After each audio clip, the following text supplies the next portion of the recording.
What's going on, guys? My name is Triforce Addiction. Welcome back to another COD mobile video. So we have some very interesting news to discuss, and today we are actually going to be having a breakdown of one feature that I really thought for sure was going to come out way later on down the year, but no, apparently it's coming out in Season 3. This caught everyone by surprise. When this update came out, I thought the wildcard system that I discussed in the last video, I thought that was going to come out way later, but no. They actually implemented this into the game for Season 3, and it's already out for the Korean version and I think the Vietnamese version? I'm not sure, but I think it's the Korean version first. So yes, wildcards are officially a thing in COD Mobile. For us in Global, we're going to have to wait a little bit longer before we can implement the system. But there is already, I guess, information on how it works, and that's actually what we're going to discuss right now. Before we get into this, be sure to join the Discord that I have down below in the description, as well as if you're feeling generous, be sure to subscribe as a member for the channel so you can get some extra perks.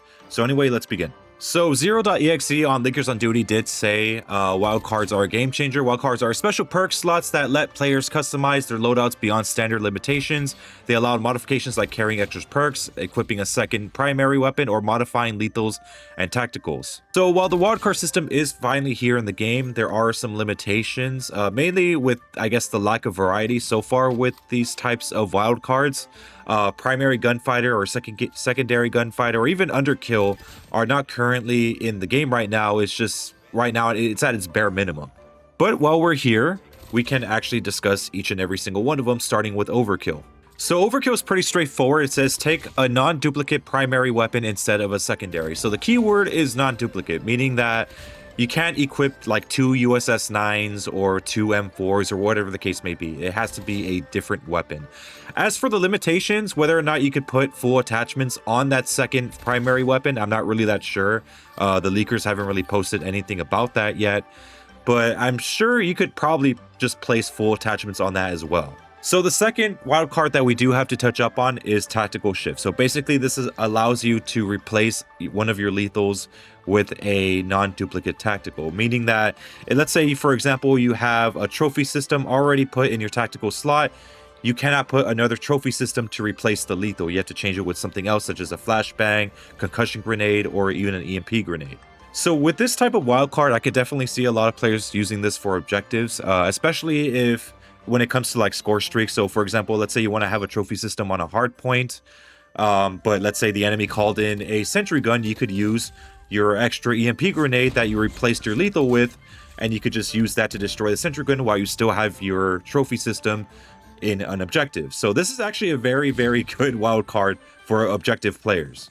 So now we move on to the wild card that's opposite to tactical shift, which of course is bomber. So this one basically allows you to replace a tactical grenade with a non-duplicate lethal. So again, if you have a C4 already set as your lethal, you have to replace your tactical with something that's not a C4. Again, this could work very well for objective players, especially if they're dealing with people that are camping. So you could kind of like decide for yourself whether or not you want to throw a thermite or if you want to throw a C4 or something like that. So for a side note, I know a lot of people are going to think that this game's going to get really spammy, which it might be, but keep in mind the next wildcard is actually meant to kind of mitigate that issue as well. So this basically brings us to perk greed red. So this one basically allows you to have a extra red perk in your class setup. So of course, again, the same condition is as follows. You cannot have the same perk twice. You cannot have lightweight on lightweight with skulker on skulker or some stupid shit like that.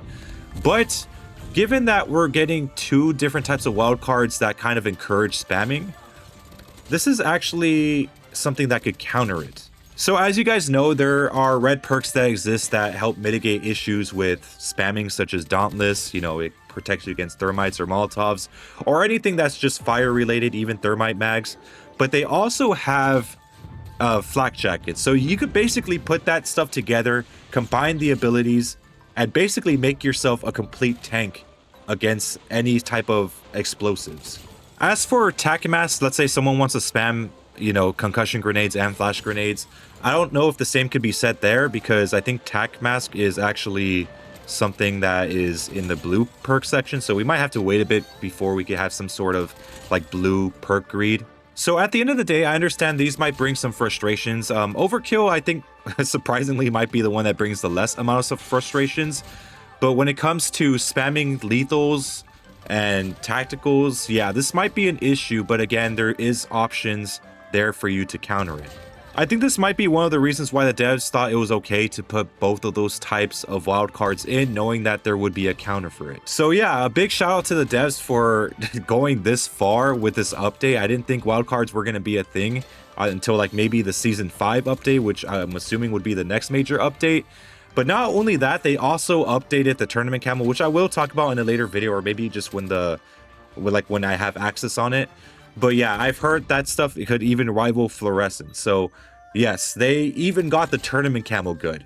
That's the crazy part. They did everything right this season. Anyways, I hope this video was helpful for you guys. And now hopefully you guys understand how these wildcards work. But anyways, guys, I'll see you in the next video.